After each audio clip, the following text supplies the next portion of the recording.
ادھر نائب وزیر اعظم اسحاق ڈار نے کہا ہے کہ ایران پر اسرائیلی حملے ایران کی خود مختاری کی سرین خلاف ورزی ہے۔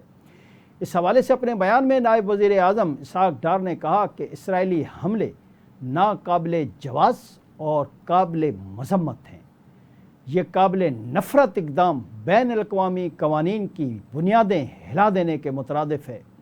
اسحاق ڈار نے کہا کہ اسرائیلی جارحیت نے انسانیت کے ضمیر کو جھنجھوڑا ہے۔ یہ اقدام خطے کے امن اور عالمی سلامتی کے لیے سنگین خطرہ ہے۔ ان کا کہنا تھا کہ پاکستان ایرانی حکومت اور عوام کے ساتھ مکمل یکجہتی کا اظہار کرتا ہے۔ دوسری جانب سینٹ آف پاکستان میں اسرائیل کی جانب سے ایران پر حملے کے خلاف قرارداد منظور کر لی گئی۔ نائب وزیر اعظم اور وزیر خارجہ اسحاق ڈار کی جانب سے ایران پر اسرائیلی حملے کے خلاف مذمتی قرارداد پیش کی گئی۔ قرارداد کے متن میں تحریر کیا گیا کہ اسرائیل نے بین الاقوامی قوانین اور اقوام متحدہ کی کنونشن کی خلاف ورزی کی۔ اسرائیل کا اقدام جنگی جرم ہے، خطے کے امن کو خطرے میں ڈال دیا گیا۔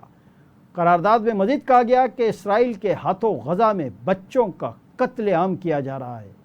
سینٹ اجلاس کے دوران اسرائیل کے ایران پر حملے کے خلاف پیش کی گئی مذمتی قرارداد کو متفقہ طور پر منظور کر لیا گیا ہے۔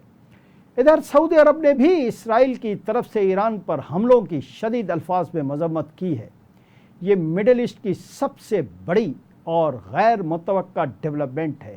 تاہم ابھی یہ واضح نہیں کہ سعودی عرب کی طرف سے ایران پر حملوں کی یہ مذمت صرف زبانی کلامی ہے یا پھر سعودی عرب کی طرف سے اس پر کوئی عملی رد عمل بھی سامنے آئے گا۔